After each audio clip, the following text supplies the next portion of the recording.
없다입니다. 아니, 였습니다 라고 하는 게 맞겠네요. 곧 이혼장 집어던져줄 계획이거든요. 저도 부모님이 있고 자식된 도리가 무언지도 잘 알고 있습니다.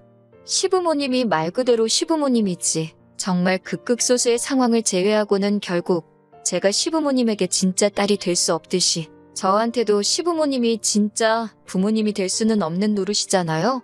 시부모님께 제가 친정부모님께 하는 것처럼 잘 할 수는 없지만 그래도 최대한 잘하려고 노력했습니다. 자격지심 비슷한 마음을 가지고 성질 부리는 남편 때문에라도 제가 어떤 부분, 특히 경제적인 부분에서는 친정부모님께 하는 것보다 일부러 더 신경 써서 해드린 부분도 있었어요. 그런데 호의가 계속되니 그게 당연한 줄 알더라고요. 그것 때문에 대판 싸우고 지금 이 지경까지 왔습니다. 남편하고는 연애 결혼을 했는데 연애하는 동안 그렇게 큰 문제가 없었어요. 제가 연봉이 조금 더 높기는 했지만 제가 다니는 회사 분위기가 여자가 높은 자리까지 올라가기 힘든 구조고 승진 누락도 자주 되는 편이라서 나중에 가면 제대로 승진하는 남편에게 따라잡히는 건 시간 문제라고 생각해서 1년에 돈 몇백 더 번다고 제가 손해보면서 하는 결혼이라는 생각은 해본 적 없었어요. 결혼 이야기 오고 가면서 시부모님이 약간 보수적이고 옛날 사고방식을 가지고 계신 분들이라는 걸 알게 되었습니다. 제가 회사 다니는 걸 탐탁지 않아 하신다는 걸 조금씩 티를 내시더라고요. 차라리 직접적으로 말해줬으면 좋았겠지만 그걸 굳이 빙 둘러서 말을 하더라고요. 우리 아들 다른 건 몰라도 꼭 아침은 먹고 출근해야 하는데 둘 다 회사원이면 아침에 식사 준비를 할 정신이 없지 않겠냐면서 들으면 꼭 저희 아침밥 걱정해 주시는 것처럼 말해 주셨지만 누가 들어도 그게 저랑 남편 아침 거르고 출근하게 될까봐가 아니고 우리 아들 아침 굶길 생각 하지 마라. 내가 데리고 살 때는 아침밥 무조건 챙겨 먹였으니 너도 그렇게 할 수 있도록 해라 강요하는 말처럼 들렸어요. 저도 눈치가 없는 사람은 아니다 보니 그 말에 숨은 속뜻을 대번에 눈치챘어요. 그렇게 진짜 뜻 숨겨서 음흉하게 돌려 말하는데 저도 일부러 못 알아들은 척 하면서 그럴 생각 없다고 돌려서 대답했습니다. 그래도 우리 지낼 신혼집이 어머님 댁보다 남편 회사에서 거리도 더 가깝고 제 회사랑 비교했을 때도 남편이 더 가까운 곳이니 아침 챙겨 먹을 시간은 있겠다고 대답했어요. 저는 회사가 더 멀리 있어서 아침에 더 서둘러 준비해야 되고 출발도 일찍 해야 하다 보니 아침에 밥 차릴 시간도 없고 저는 아침을 거르고 출근해야 한다는 뜻이나 마찬가지였지요. 그리고 그 자리에 남편도 같이 있었으니 아침밥을 꼭 그렇게 먹어야 하면 배고픈 사람이 알아서 직접 차려 먹으라고 말하는 거나 마찬가지였습니다. 제가 뭐 남편 뒷바라지 해주고 살림 대신 해주려고 결혼하는 건 아니잖아요? 저도 버짓이 직장이 있고 똑같이 돈 버는 입장인데요.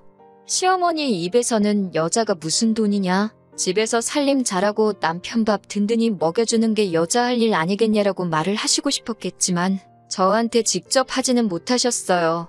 남편이 중간 역할을 잘해준 부분도 있었겠지만 당장 벌이만 두고 보면 제가 조금 더 돈을 벌고 있었으니까요. 신혼집도 대출이 반이 넘다 보니 남편 혼자 외벌이로는 간당간당했으니 말입니다. 은근슬쩍 시어머니는 매번 바쁜 와중에도 제가 남편 뒷바라지를 잘 해줘야 한다고 말하는 듯 돌려서 말하곤 했는데 저도 저런 식으로 못 알아먹은 척 빙 둘러서 대답을 피하곤 했습니다. 솔직히 저렇게 말하는 게 많이 밉상이기는 했는데 한편으로는 직접적으로 대놓고 그렇게 하라고 말을 하지 않으시는 게 오히려 더 다행이라고 생각했어요. 직접적으로 말했으면 저도 싫다는 거절을 했어야 했는데 그렇게 의견 차이가 생기고 한 명은 시키고 한 명은 시키는 거 하기 싫다고 하고 그러고 있으면 정말 걷잡을 수 없이 일이 커지고 감정의 골만 더 커졌을 테니까요. 그런데 일이 이렇게 되고 나니 차라리 터질 일이었으면 차라리 한 번에 터져서 어떻게든 타협점을 찾고 해결을 했었어야 하는 일이었다는 생각이 드네요. 결혼 후에도 시어머니의 아들 걱정은 끝나지 않았어요. 안부 인사 드린다고 전화를 드리면 다른 건 다 상관없고 아들 밥 챙겨줬는지부터 확인을 하셨거든요. 그래서 그 뒤로부터는 안부 전화하는 것도 그만뒀습니다. 남편한테 알아서 하라고 저도 스트레스 받아서 못 참겠다 하니 알겠다고 하더라고요. 남편이 그 이후에도 몇 번씩은 직접 전화를 걸고 안부 인사를 드리는 듯 싶었습니다. 그런데 그것도 귀찮아졌는지 얼마 지나고부터는 몇 번 드리던 안부 전화도 안 하더라고요. 그러니 시어머니는 궁금했는지 직접 전화를 걸기 시작하셨어요. 처음에는 저한테 제 번호로 전화를 해서 아들 식사 이야기를 하시곤 했어요. 그런데 제가 회사에서 야근 때문에 몇 번 전화를 못 받은 일이 있었는데 어머님은 그걸 제가 일부러 전화를 씹는다고 생각을 하셨는지 언젠가부터는 남편에게 직접 전화를 하시더라고요. 전화해서 물어보시는 게 아침 먹었냐, 저녁 먹었냐입니다. 회사에서 챙겨 먹는 점심은 별로 궁금하지 않으신 듯 했고 집에서 식사는 잘 챙겨 먹고 다니는 거냐 여부를 묻다 못해 언젠가부터는 메뉴가 뭐였는지 물어보시더라고요. 메뉴가 성에 안 차면 우리 아들 그거 먹고 힘이 나느냐 마느냐 하시면서 전화로 툴툴거리시는 게 옆에 있는 저한테 다 들리는 정도였습니다. 남편도 핸드폰 볼륨을 낮추면 되고 조금 제가 들어서 곤란한 내용이 오고 가면 방으로 들어가거나 하면 될 텐데 오히려 저 들으라는 듯이 전화를 꼭 제 옆에서 받았어요. 아주 모자가 둘이 속이 음흉한 건 똑같구나 싶었습니다. 아무튼 그러다가 언젠가부터 시어머니가 저희 집에 발걸음을 하기 시작했습니다. 거리가 있다 보니 매일같이 오지는 않으셨는데 토요일 점심이면 꼭 들르셨어요. 차라리 평일에 와주시면 싶었던 게 토요일 점심에 오시니 쉬는 날에 어디 좀 다녀오지도 못하겠더라고요. 나가자고 해도 남편은 어머니 오시는데 어딜 나가냐면서 집에 있자고 하면서 말입니다. 그래도 시어머니가 그냥 오시는 건 아니에요. 대중교통 타고 오시면서 양손에 장바구니 바리바리해서 꽉 차게 음식들 잔뜩 해서 가져오십니다. 저 먹으라고 해오시는 거였으면 정말 몸둘 바를 몰랐을 텐데 대놓고 아들 주려고 챙겨오신 게 티가 나요. 너는 아침 안 먹는다고 했지 하면서 아침 식사 대용으로 끓여온 죽이라든지 미역국 같은 건 딱 일주일치 남편 먹을 만큼만 준비해서 가져다 주시거든요. 저야 안 먹으면 그만인데 전날에 냉장고에 미리 옮겨놓고 아침에 전자레인지에 데우기만 하면 되게 해놨다고 굳이 저한테 설명을 해주시네요.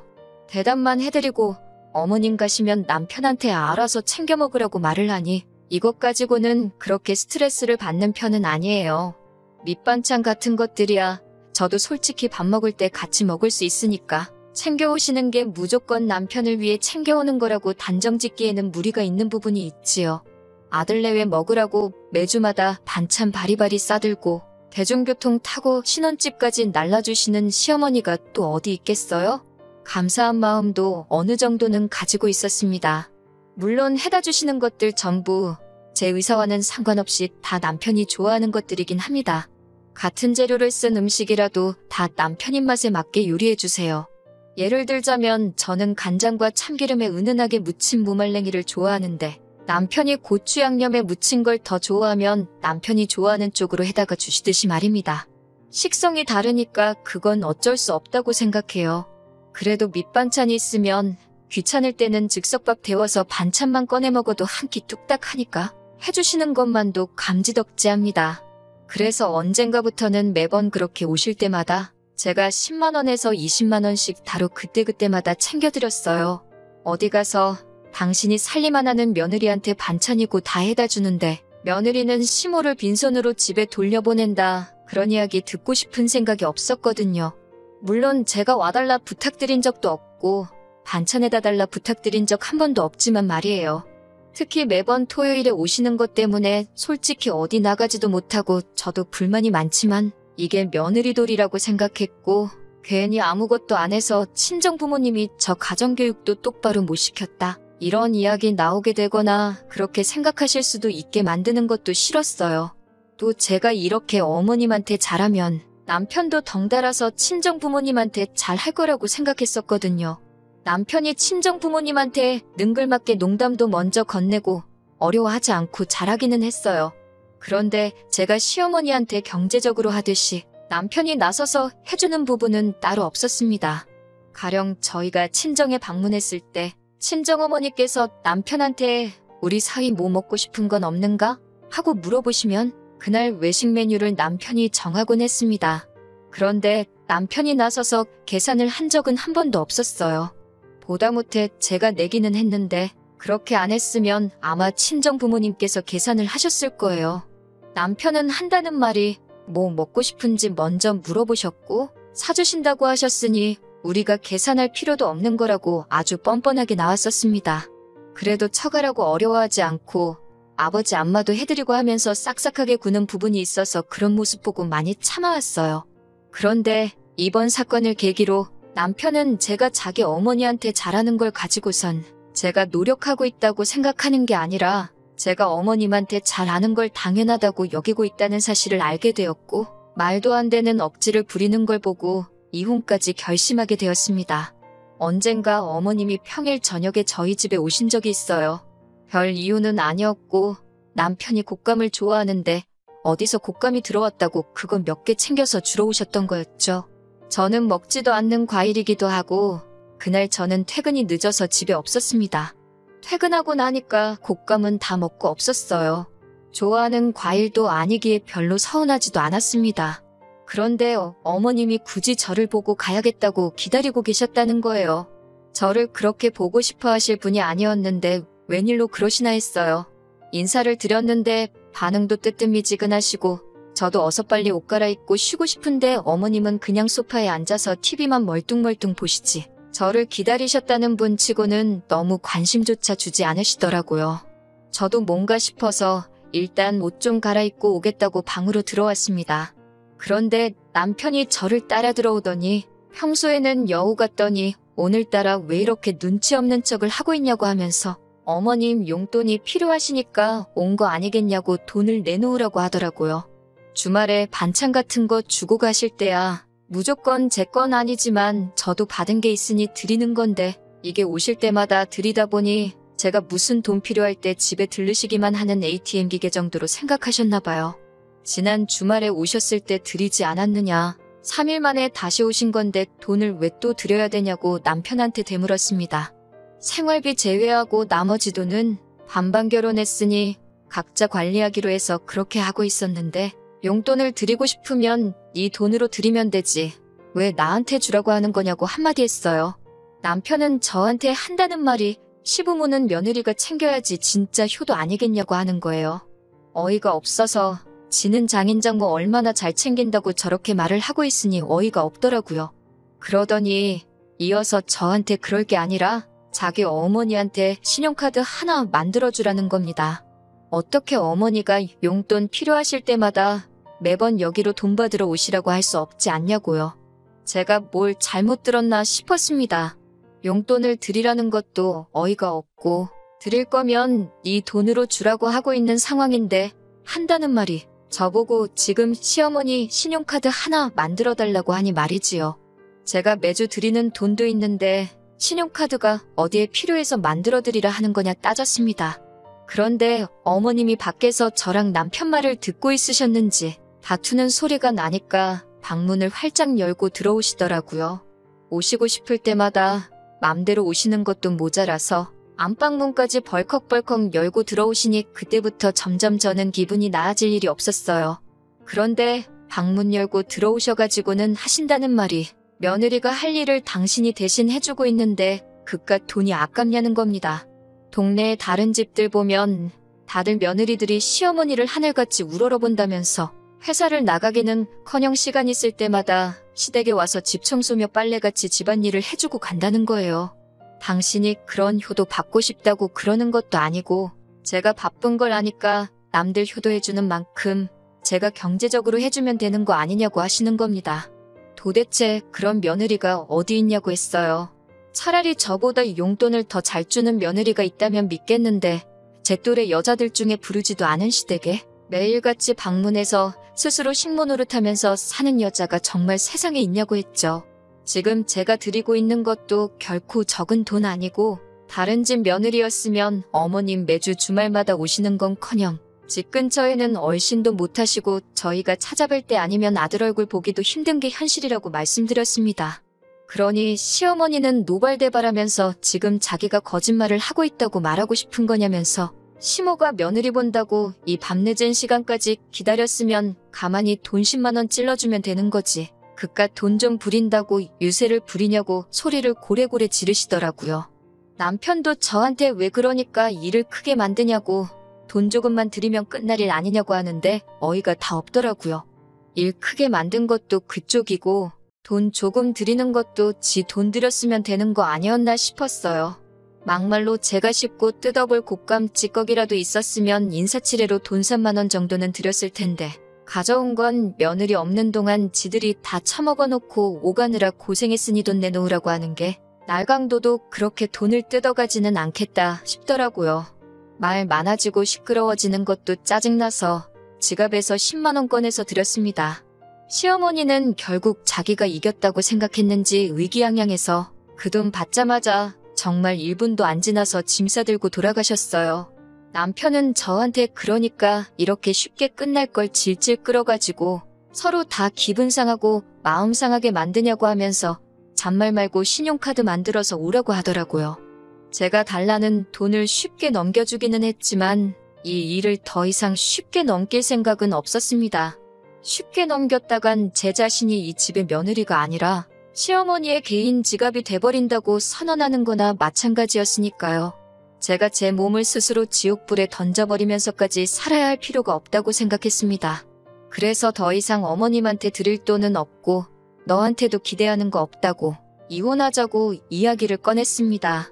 혼수해놓은 건 다 친가로 가져갈 거고 나머지 집에 들어간 돈은 알아서 보내달라고 했어요.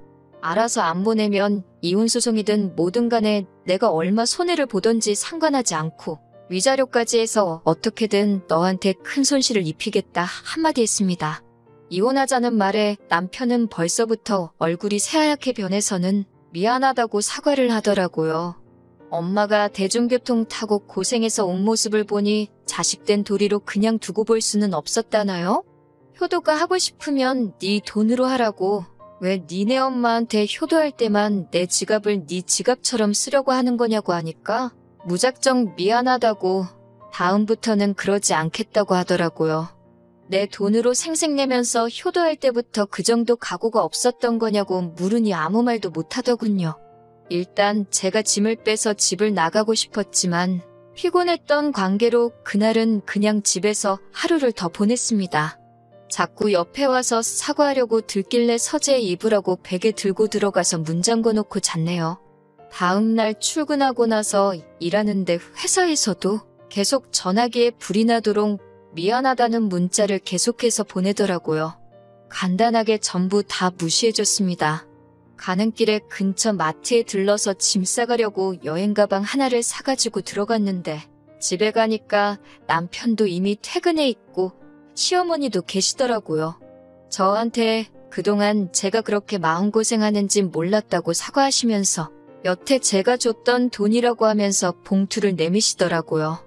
여태 제가 드린 돈은 맞는데 여태 쓴 건 빼고 현재 남은 돈만 가지고 오셨더라고요.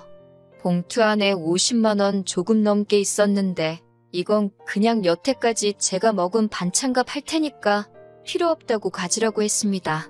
어떻게든 이혼 못하게 하려고 저를 붙잡으시는데 왜 그러시냐고 물었어요. 제가 주는 돈이 필요해서 그런 거냐 아니면 아들 뒷바라지 해줄 여자가 필요해서 그러시는 거냐고요. 저는 어머님 돈 필요할 때마다 돈 드리는 지갑 노릇도 하고 싶지 않고 남편 밥 때마다 밥 챙겨주면서 부엌대기로 살고 싶은 생각도 없다고. 그러면 어머님도 솔직히 제가 있거나 없거나 달라지는 거 없지 않냐고 했어요. 혹시나 아들 이웃남 만들기가 싫어서 그러시는 거냐 했더니 아무 말도 못 하시더라고요. 짐 싸고 있는 저한테 두 사람이 동시에 달려들어 사과하는데 솔직히 뭐라 하는지도 들리지 않았습니다.